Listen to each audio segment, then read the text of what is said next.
As colder temperatures arrive, so too does cold and flu season, with Saskatchewan starting its vaccine rollout for both the flu and COVID-19 over the last week or so. Joining us to talk a little bit more about flu season ahead of us is Dr. Vera Kohut. She's a family physician and medical director. Thank you so much for making time for us. As I mentioned, Saskatchewan is getting its vaccine rollout going.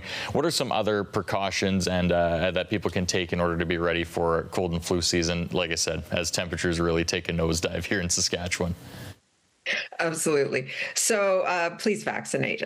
We are going to have a trifecta for the fall, and so that we are going to be seeing influenza, RSV, and COVID.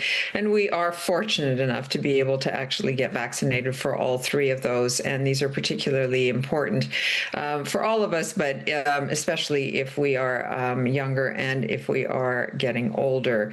We get good responses with vaccination. And if the one thing that we have to remember is that what we're really doing is protecting those who get vaccinated from becoming more seriously ill, or if they get exposed to one of the viruses and they have been vaccinated, they actually have a little bit more resilience because another virus is not going to meet an immune system that is fully vulnerable.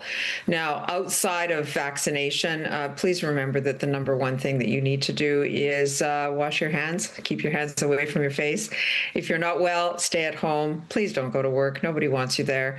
And if you're not sure what to do, either call your care provider, a family practitioner or primary care provider, or look up what some of the symptoms are for these conditions, or your work or your school, and find out what the regulations are about going to work or not going to work. People Googling their symptoms before coming into the doctor's office has become very common. Another tool that people have been using, especially recently, has been AI tools like ChatGPT in order to try and identify symptoms and what to do.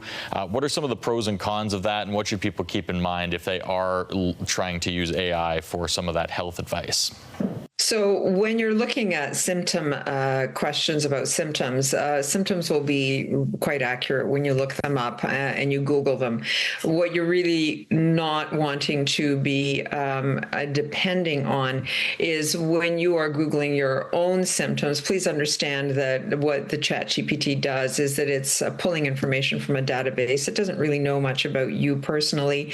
And what you release to it is what it will use as information about you.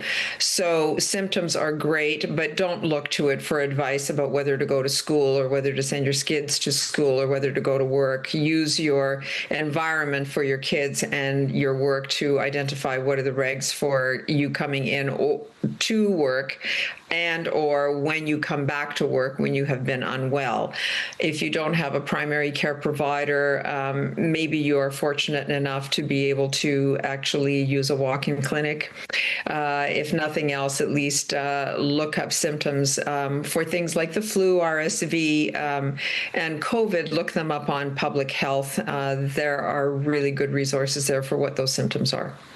Fantastic. Well, that's about our time, Dr. Kohut. Thank you so much for making time for us, and have a great rest of the fall as we move into winter, and hopefully the cold and flu season is more mild than it has been the last few years.